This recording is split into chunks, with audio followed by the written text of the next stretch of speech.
ওইগুলো ভালো আঙ্কেল তো, ওইগুলো ওই আঙ্কেল নয়।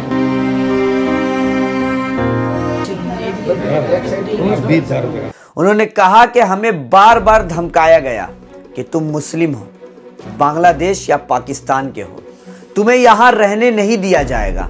कोलकाता के बनहुगली में एक चौंकाने वाला मामला सामने आया है, जिसमें एक महिला और उनकी बेटियों को एक ग्रुप द्वारा धमकाया गया, उनके प्रति अपशब्द का प्रयोग किया गया और उन्हें सांप्रदायिक टिप्पणियां सुननी पड़ी। यह पूरा मामला सिद्धा एडन लेकविल हाउसिंग कॉम्प्लेक्स का है, जहां रहने वाली नफीसा बेगम ने 12 नगर पुलिस थाने में 4 मार्च 2025 को एक एफआईआर दर्ज कराई है, लेकिन अब तक पुलिस ने किसी भी प्रकार की कार्यवाही नहीं की है।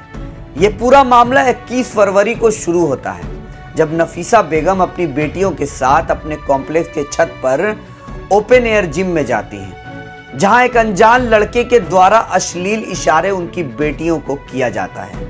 फिर नफीसा बेगम अपने कॉम्प्लेक्स के व्हाट्सएप ग्रुप यानी लेकविल पावर गर्ल्स में इस बात को उठाती हैं और कहती हैं कि इसके खिलाफ कार्यवाही हो। बता दें आपको कि नफीसा बेगम अपनी बेटियों के साथ अक्सर ओपन एयर जिम में जाती हैं। वहीं इनके पति यानी नफीसा के पति तिताबुर रहमान बोकारो में ही डीवीसी ऑफिसर एसी के तौर पर पोस्टेड है। इसके बाद यानी 21 फरवरी के बाद 27 फरवरी 2025 को रात के 10:15 में जब नफीसा अपनी छोटी बेटी के साथ उसी ओपन एयर जिम में जाती है, तो उनके साथ एक और भी ज्यादा डरावनी घटना घट जाती है। एक महिला ने किसी तरुण पान नाम के व्यक्ति को फोन किया और सिर्फ कुछ ही मिनटों में 10 से 15 लोग आ गए। उन्होंने नफीसा बेगम और उनकी 13 साल की बेटी को धमकाया, उनके प्रति अपशब्द का इस्तेमाल किया और उन्हें यहां से निकलने की धमकी दी, यानी ओपन एयर जिम से निकलने की धमकी दी। नफीसा और उनकी बेटी ने वहां से निकलने की कोशिश की, लेकिन उन्हें जबरदस्ती रोक लिया गया। और सबसे चौंकाने वाली बात तो यह है कि यहां सीसीटीवी कैमरास भी लगे हैं, जो इस पूरे घटना को रिकॉर्ड कर चुके हैं। लेकिन इसके बावजूद पुलिस ने अब तक कोई भी कार्यवाही नहीं की है। पुलिस ने अब तक किसी भी व्यक्ति के खिलाफ कोई एक्शन नहीं लिया है। नफीसा बेगम और उनकी बेटी की मानसिक स्थिति उस घटना के बाद काफी खराब है। उनकी छोटी बेटी अब तक उस घटना के सदमे से बाहर नहीं आ पाई है। वो अक्सर डर जाती है, बिना वजह रोने लगती है और घर से बाहर निकलने से भी घबराती है। उन्होंने कहा कि हमें बार बार धमकाया गया कि तुम मुस्लिम हो, बांग्लादेश या पाकिस्तान के हो, तुम्हें यहां रहने नहीं दिया जाएगा। मैंने पुलिस से सुरक्षा की मांग की है, यानी नफीसा ने पुलिस से सुरक्षा की मांग की है, पर अब तक कुछ भी नहीं किया गया है। वहीं इस मामले को लेकर हाउसिंग कॉम्प्लेक्स के कई लोग नफीसा बेगम के साथ खड़े हैं और इस तरह की घटनाओं की कड़ी निंदा कर रहे हैं। समाज का एक बड़ा हिस्सा इस तरह की घटनाओं को खत्म करने की मांग कर रहा है। लेकिन सवाल ये उठता है कि जब एक महिला और उसकी बेटी को इस तरह धमकाया जा रहा है, इस तरह धमकियां मिल रही हैं, तो पुलिस इस मामले में अब तक चुप क्यों है? नफीसा बेगम ने अपनी शिकायत में कुछ लोगों का नाम भी दिया है जो इस घटना में शामिल थे, जिनमें तरुण पान, बरनाली मंडल और सरबानी सिकदार का नाम शामिल है। नफीसा बेगम की मांग है कि सीसीटीवी फुटेज की जांच हो और दोषियों के विरुद्ध तुरंत कार्रवाई की जाए। पर सबसे बड़ा सवाल यह है कि जब सीसीटीवी फुटेज उपलब्ध है, तब भी पुलिस ने अब तक किसी भी व्यक्ति के खिलाफ कोई कदम क्यों नहीं उठाया? क्या किसी प्रकार का दबाव है पुलिस पर? क्या पुलिस सिर्फ कंप्लेंट लेकर बैठेगी या किसी पर कार्रवाई भी होगी? यह सिर्फ एक महिला और उनकी बेटियों का मामला नहीं है, बल्कि एक बड़े सामाजिक मुद्दे को दर्शाता है। ऐसे घटनाओं के खिलाफ पुलिस को सख्त कदम उठाना चाहिए। 12 नगर पुलिस स्टेशन से हमारी ये गुजारिश है कि वो तुरंत कार्रवाई करे, ताकि समाज में किसी भी व्यक्ति को ऐसी धमकियों का सामना करना ना पड़े। क्या आपके आसपास भी ऐसी घटनाएं हो रही हैं? क्या पुलिस ने आपकी भी शिकायत पर ध्यान नहीं दिया? हमें बताएं, हम आपकी आवाज उठाएंगे। आइए, नफीसा बेगम से हमने बातचीत की, कॉम्प्लेक्स के कुछ लोगों से हमने बातचीत की, सुनते हैं।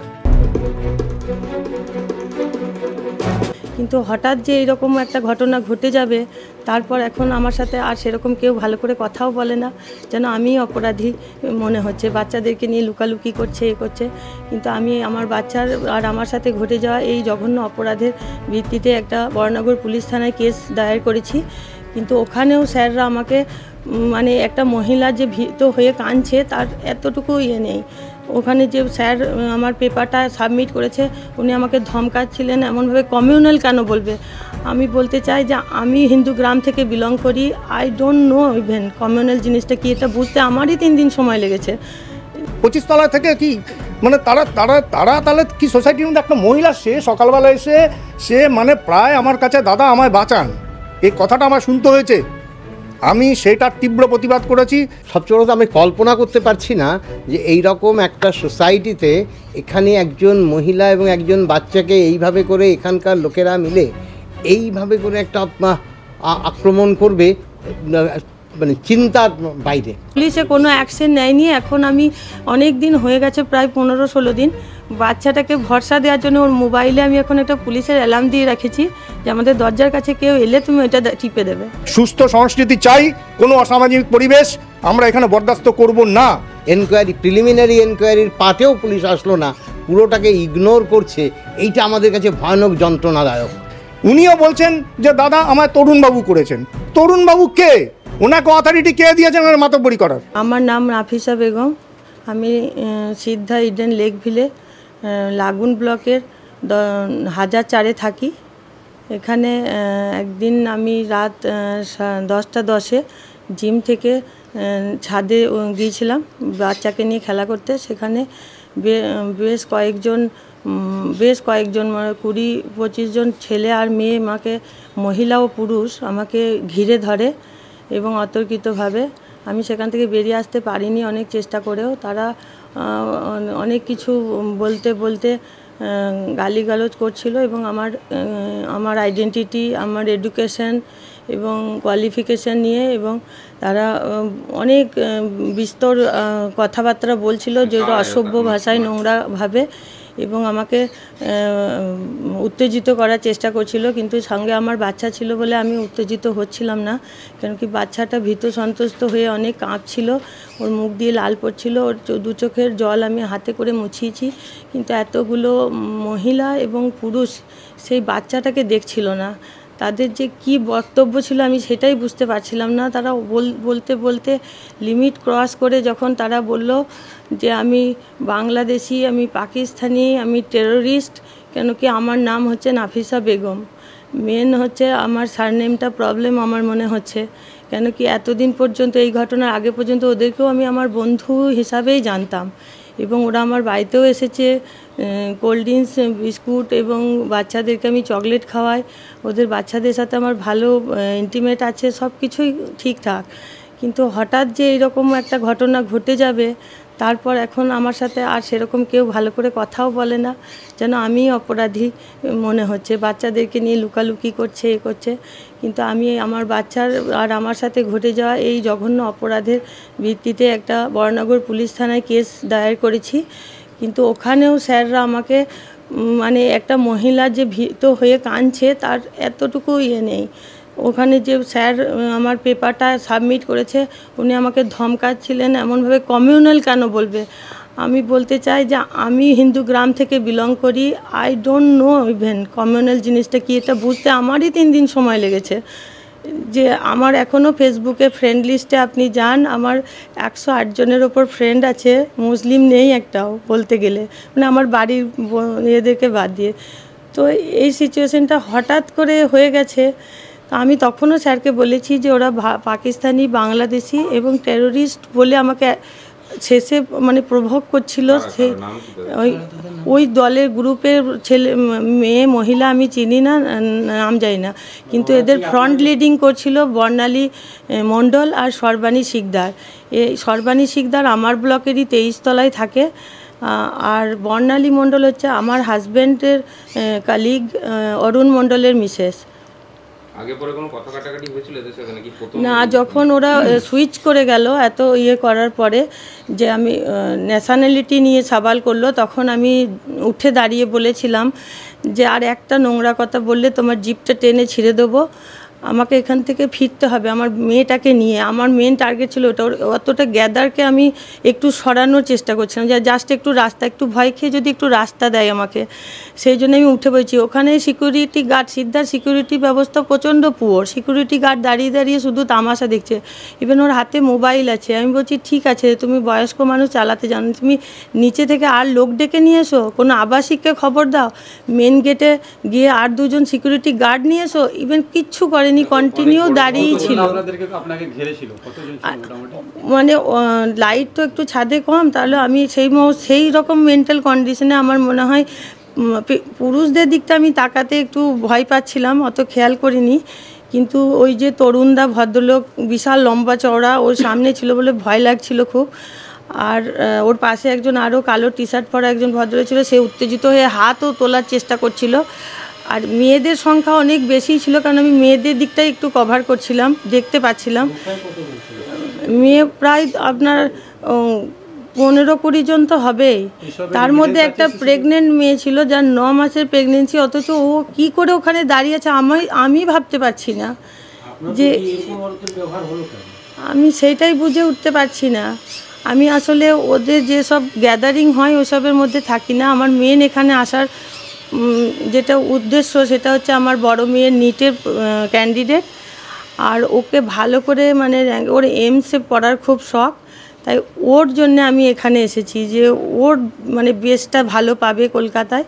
আর ও আকাশে 7 পয়েন্টে মেন ব্রাঞ্চে পড়ে, এবং ও রাত 10টা, যেটা ওর সানডে ক্লাসে, ও রাত 10টার সময় ফেরে বাড়ি। এবার এইরকম যেখানে সিচুয়েশন, এরপর থেকে আমি কি করে ওকে পারমিশন দেবো আমি ভেবে পাচ্ছি না। আমার বরের হচ্ছে বোকারো থার্মাল পাওয়ার স্টেশন ঝাড়খণ্ডে পোস্টিং, এবং আমি ফোনে সবসময় ওর সাথে পাইও না, অনেক সময় সিগন্যাল প্রবলেম থাকে। হ্যাঁ, আমার মেয়ে ওইটা বড়টা তাও নিজে নিজে কিছুটা করতে পারে, ছোটটার সাথে আমাকে বেশি থাকতে হয়। আর সেই দিন ছাদে ছোটটাই আমার সাথে ছিল। আপনার সঙ্গে যখন প্রবলেমটা হলো, তারপর কি আপনার এই অ্যাপার্টমেন্টে অন্যদের কি আপনি সাপোর্ট পেয়েছেন? আমি সেই দিনকে রাত্রি যখন ফিরি, আমি 10টা 10 নাগাদ ছাদে এন্ট্রি করেছিলাম, আর এখানে যখন ফিরে আসি তখন 11টা 20 বা 25 হবে। তারপরে আমি আমার ছোটো মেয়েকে বলি যে, বড়টার স্কুলে অ্যানুয়াল এক্সাম চলছে 11-এর, ও পড়ছিল ঘরে। আমি ছোটো মেয়েকে বলি যে, বাবু তুমি চুপ করো, দিদিকে কিছু বলো না, ওর কাল পরীক্ষা আছে, পরীক্ষা দিয়ে আসবে তখন বলবো। তো আমরা দুজনে ওকে বললাম যে, তুই ডিনার করে নিবি, আমরা শুয়ে পড়ছি। তো আমি ওর হাত মুখ ধুয়ে দিয়ে এসি ঘরে ওকে ঘুম পাড়িয়ে দিলাম। কিন্তু অনেকক্ষণ পরে বড় মেয়েও এসে খেয়ে দিয়ে শুয়ে পড়েছে, কিন্তু আমার তো ঘুম আসছে না, এমনি একটু মানে চুপচাপ আছি। কিন্তু তারপরে যখন আমি বললাম, দেখছি যে আমার ছোটো মেয়ে ঘুমায়নি, ফিল করতে পারছি। তো চাদরটা সরিয়ে দিয়ে দেখছি যে ওর চোখগুলো পুরো লাল হয়ে আছে, আর 23-এ এসি চলছে, কিন্তু ও প্রচণ্ড পরিমাণে ঘামছে। আমি উঠিয়ে ওকে বাথরুম নিয়ে গেলাম, বললাম চল বাথরুম কর। ও বাথরুমও সঙ্গে সঙ্গে নিজের হ্যাঁ সাপোর্ট করেছেন ওনার ওই যে সুফলদা আর এই দাদার কাছে। দাদা সানডেতে থাকে বাড়িতে। আমার মাথায় যখন এলো, আমি ভোরবেলা থেকে দিদির কাজের মেয়ে যেই ঢুকেছে তখনই দিদি কাজের মেয়ে বললাম যে, দাদাকে একটু ডেকে দিন না, আমি একটু কথা বলবো। কেন কি দাদা বলেছিল আমার হাজব্যান্ডকে যে, এমনি প্রবলেম হলে আমার সাথে বলতে, আমাদের সামনেই থাকে তো আমাদের অনেক হেল্প করে। এখন কি চাইছেন? এখন আমি চাইছি সিকিউরিটি। মেন আমরা যে স্বাধীনভাবে বিচরণ করছিলাম, এখন আমাকে ভয় লাগছে। মানে যেহেতু আমি ওই লোকগুলো কারা ছিল, কে ছিল কিছুই চিনি না, অনেক লোক ছিল। একজনাকেই মাত্র নাম শুনেছি, তরুণদা বলেছিল। কিন্তু বিগত কয়েকদিন ধরেই ওখানে আমি প্রায় ডেলি যেতাম, কিন্তু বিগত কয়েকদিন ধরেই ওই ছেলেদের গ্রুপটা ওখানে বসছিল। তা আপনি সিসিটিভি ফুটেজকে যদি আবার ভেরিফাই করেন পেছনের দিনগুলোতে, তাহলে ওই লোকগুলোকে আইডেন্টিফাই আপনারা করতে পারবেন। কেন কি ওরা থাকছিল বলে আমার হাঁটুর এক্সারসাইজটা বন্ধ হচ্ছিল। আমি ওনাদের মিসেসকেও বলেছিলাম যে, গ্যাদারিংটা একটু অন্য জায়গায় করলে ভালো হয়, আমি মেয়ে তো, আমার এক্সারসাইজ করতে অসুবিধা হয়। তো ওরা ওটা পাত্তা দেয় না। হ্যাঁ, আমি পুলিশে কোনো অ্যাকশন নেয়নি। এখন আমি অনেক দিন হয়ে গেছে, প্রায় 15-16 দিন, বাচ্চাটাকে ভরসা দেওয়ার জন্য ওর মোবাইলে আমি এখন একটা পুলিশের অ্যালার্ম দিয়ে রেখেছি যে আমাদের দরজার কাছে কেউ এলে তুমি ওইটা টিপে দেবে, এইটুকু আমার সিকিউরিটি বলতে পারেন। ওই বাচ্চাটা ওইটাই, আমি যদি বাইরে যাই কিছু বাজার করতে, ও চেয়ার নিয়ে ওইটা মোবাইলের ওইটা নিয়ে বসে থাকে। মেনলি রাতে ভয় করে ও ভীষণ, দিনে ঠিকঠাক থাকে। আমি পার্থ দত্ত, আমি লাগুন 1006 থাকি এবং নাফিসা বেগম, নাফিসাকে আমি আমার অনেক ছোট, ওকে আমি আমার বোনের মতোই দেখি। যে কোনো সমস্যা হলে আমার কাছে যায়। আমি সেদিন, আমার এখন পোস্টিং বাইরে, আমি প্রত্যেক ফ্রাইডেতে আসি। তো স্যাটারডে মর্নিংয়ে আমি এসছি ভোর 5টার সময়, আমি রাত্রে বাস ধরে আসি, সকাল 5টার সময় আমি ঘরে ঢুকেছি। তারপরেই আমার কাছে এসে সে প্রায় কেঁদে মানে দাদা আমায় বাঁচান। তো আমি কোথায় বাস করছি, কোথায় আমি কোন ফ্ল্যাট, কোথায় আমি ফ্ল্যাট কিনেছি, আমার তখনই মাথায় উঠেছে কোথায় আমি, কোন এটা সোসাইটি, এখানে লেখাপড়া জানা শিক্ষিত লোকজনের সোসাইটি। 25 তলায় থেকে কি মানে তারা তারা তারা তাহলে কি সোসাইটির মধ্যে একটা মহিলা, সে সকালবেলা এসে সে মানে প্রায় আমার কাছে দাদা আমায় বাঁচান, এই কথাটা আমার শুনতে হয়েছে। আমি সেটার তীব্র প্রতিবাদ করেছি এবং আমি ব্যক্তিগতভাবে আমাদের এখানে সিনিয়র যিনি কথা বললেন উনি আমাদের সুপলদা, আমাদের তপনদা, এই যে ওনারা বা আমাদের সমীরদা, যারা যারা আছেন সিনিয়র লোক, ওনারা চেষ্টা করেন সবসময় একটা সুস্থ সংস্কৃতি, সুস্থ পরিবেশ বা এরকম এখানে রাখার। কিন্তু এইখানে সোসাইটি কোনো এখন পর্যন্ত ফরমেশন হয়নি, আমরা করতে পারিনি, এটা আমাদের দুর্ভাগ্য।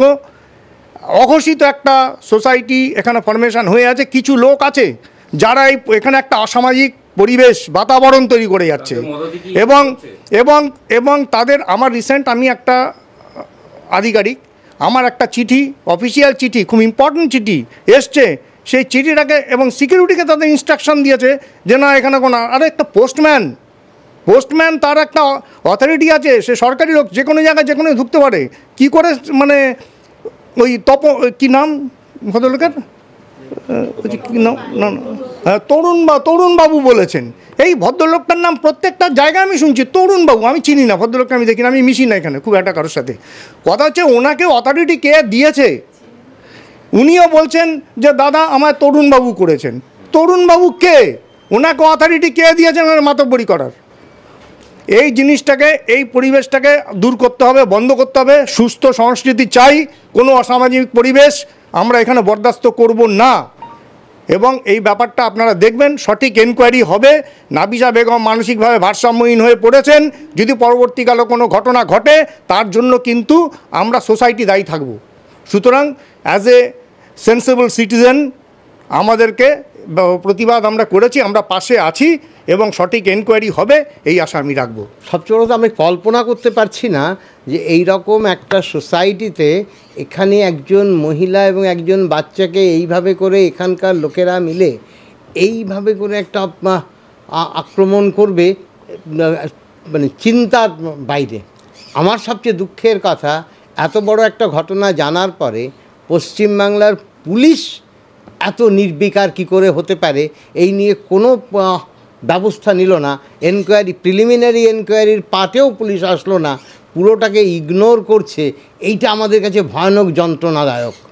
ঘটনাটা আমরা জানতে পেরেছি কয়েকদিন পরে, ঘটনাটা 27শে ফেব্রুয়ারি হয়েছে, আমরা জানতে পারি 3 তারিখে। তাও উল্টো দিকের বসু মল্লিক উনি আমাদেরকে জানান যে এরকম একটা ঘটনা ঘটেছে এবং আমরা তখনই বলছি না এই বিষয়টা প্রথম পুলিশে যাওয়ার কথা। এত বড় বিষয়, এটা কোনো মতেই এটাকে অন্য কোনোভাবে এটাকে এড়ানো যাবে না। একটা মানুষের ধর্মীয় পরিচয় নিয়ে আক্রমণ করা, এটা মানে পশ্চিমবাংলায় অভাবনীয়। যার জন্য আমরা বলেছিলাম এটা পুলিশে যাওয়া উচিত এখনই, এবং ওরা তো পুলিশে এফআইআর করেছেন। দুর্ভাগ্যের বিষয় পুলিশ এটাতে কোনো ব্যবস্থা নিল না। আমাদের ছোট্ট একটা ঘটনা ঘটলো, তারপরে এত বড় সাম্প্রদায়িক নাম উঠে গেল, হিন্দু মুসলিম কথা গেলো, তোমরা বাংলাদেশ পাকিস্তান চলে যাও। এইগুলো একটা স্লাম এরিয়া সোসাইটিতে একটা শিক্ষিত ভালো লোক থাকে, কিন্তু এই মাহল এইখানে আসছে স্যার। এটা নিয়ে আসলে শিক্ষা তো ডিগ্রি দিয়ে হয় না, শিক্ষা একটা আলাদা বিষয়, যেখানে মানুষের ভাবনা থেকে শিক্ষা। এদেশ আসলে শিক্ষা থাকলে কাজ করতে পারতো না, এটা অশিক্ষার পরিচয়। একটা মানুষের সাথে ঝগড়া এখানে সব ক্ষেত্রে হতে পারে, কিন্তু একটা মহিলাকে এবং একটা বাচ্চাকে এত রাত্রে আটকে রাখা, যারা করে তারা তো শিক্ষিত নয়। শিক্ষিত হলে এ কাজ করা যায় না।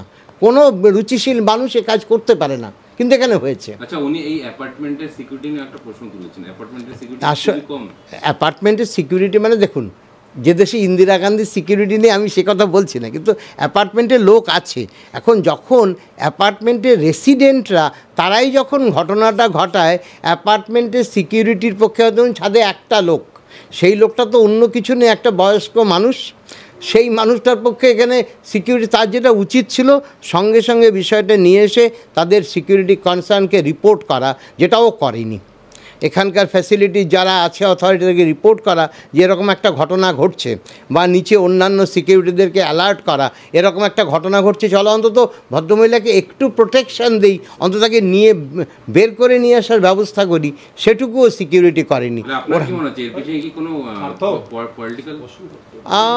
ঠিক সেরকমটা, কারণ ঘটনাটা যতটা আমি শুনেছি ঠিক সেরকম মনে হয়নি। এটা মনে হয়েছে একটা, একে বলে হচ্ছে একসাথে দলে থেকে অন্য মানুষের উপর আক্রমণ করার যে মানসিকতা, সেখান থেকে এটা হয়েছে। দলবদ্ধ কিছু মানুষের, এর মধ্যে কোনো সরাসরি রাজনৈতিক দল বা এরকমভাবে ব্যাপারটা হয়নি। আচ্ছা, এতে আপনাদের কি সিকিউরিটি ওখানে স্ট্যান্ডার্ড ছিল বা সিকিউরিটি প্রবলেম যেটা আপনারা বলছেন, তো এমনিতেই তো সিকিউরিটি নেই, সিকিউরিটি ক্যামেরা মানে না, সিকিউরিটি মানে আমরা সিকিউরিটি নিয়ে খুব একটা নই, যেহেতু বাইরের লোক আসে না। এই ঘটনাটা তো ঘটালো নিজেদের লোকেরা, ফলে ওই আবার বলছি আমি, ওখানে যে লোকটা সিকিউরিটি ছিল সে তো চেনে সবাইকে যে এরা এখানকার রেসিডেন্ট, ফলে সে যে খুব একটা ব্যবস্থা, যদিও তার আরেকটু দায়িত্ব ছিল খবরটা দেওয়া। ক্যামেরা আছে নাকি? সিসিটিভি ক্যামেরা আছে। এবার এই ঘটনাটা জানার পরে আমরা এখানকার ফ্যাসিলিটি ম্যানেজারকে বলেছিলাম, তাতে উনি আমাদের প্রথম দিকে দিতে চাননি। ওকে আমরা বলেছি দেখুন এই মামলা যদি হয় তাহলে পরে কিন্তু এটা লাগবে, এবং আপনি যদি এটাকে আজকে ডিস্ট্রয় হতে দেন তাহলে সরাসরি বলবো যে ডিসঅ্যাপিয়ারেন্স করার, এভিডেন্স ডিসঅ্যাপিয়ারেন্স করার চেষ্টা আপনি করেছেন। এখন উনি আমাদেরকে অ্যাসিওর করেছেন যে না, যদি পুলিশ বলে আমরা দেব, আমি এটাকে প্রিজার্ভ করবো। আমি জানি না সেসব দিক কী করবেন, কারণ তাদের আমাদের ভালো লাগে না, কারণ তারও উচিত ছিল যে মুহূর্তে উনি সিসিটিভিতে দেখলেন যে একটা ক্যাম্পাসের মধ্যে এরকম একটা ঘটনা ঘটেছে, তারও উচিত ছিল পুলিশকে জানিয়ে দেওয়া যে দেখো এরকম একটা ঘটনা ঘটেছে। কিন্তু ফ্যাসিলিটি ম্যানেজার তিনি চুপ করে বসে থাকলেন, আমি তো জানি না, আমাকে তো বলেনি। কিন্তু যখন তাহলে আপনি সিসিটিভি রেখেছেন কেন? যখন তো দেখলেন, অন্তত পরে যখন রিপোর্টেড হলো, অন্তত উনি পারতেন পুলিশকে বলা যদি একটা ঘটনা ঘটে গেছে। আবাসিক হিসেবে আপনাদের সামনে একটা এমন একটা প্রবলেম সামনে আসলো যে একটা মহিলা প্লাস উনি মাইনরিটি কমিটি বিলং করে, ওনার ন্যাশনালিটি আর জাতি নিয়ে কথা হলো, যেটা গুরুতর অপরাধ। এইরকম একটা সিচুয়েশন আপনারা আবাসিক হিসেবে কী স্টেপ নিতে চাইছেন বা কী নেবেন? দেখুন, এখানে আবাসিকদের কোনো সেইভাবে অ্যাসোসিয়েশন নেই। আমরা ব্যক্তিগতভাবে বলতে পারি এখানে বহু মানুষ আছেন যারা এই সব মানসিকতার বিরুদ্ধে, এবং তারা চাইবেন, এবং আমরা একটা স্পষ্ট বলতে পারি এক্ষেত্রে আমরা ওনার পাশে আছি, যত দূর যেতে হয় এই বিষয়টাকে বন্ধ করার জন্য এবং ওনাকে একটা নিরাপত্তা দেবার জন্যে। অন্তত এখানে প্রচুর মানুষ আছেন যারা সবসময় প্রস্তুত আছেন যে কোনো ধরনের সহায়তা করবার জন্যে, আমরা তৈরি আছি করবার জন্যে।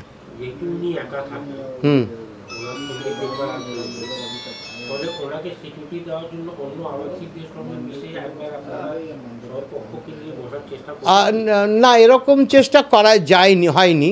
আমরা শুধু একটাই ওনাকে বলেছি, যে কোনো প্রয়োজন হলে সামনে বসু মল্লিকরা আছেন, ওদেরকে বলা, আমাদেরকে যে কোনো সময় যে কোনো অড অবস্থাতে ফোন করা যদি কোথাও কোনো সমস্যা হয়।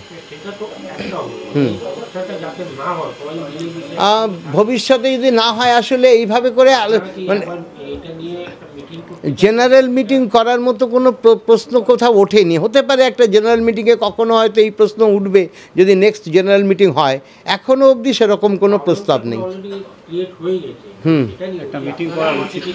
না, সেটা এখানে যারা আসলে একটা বিষয় একটা হয়ে আছে, কিছু লোক যারা এটা নিয়ন্ত্রণ করেন, তারা কোনো মিটিং টিটিং করার কথা বলেনও নি বা কোনো মিটিং ডাকাও হয়নি।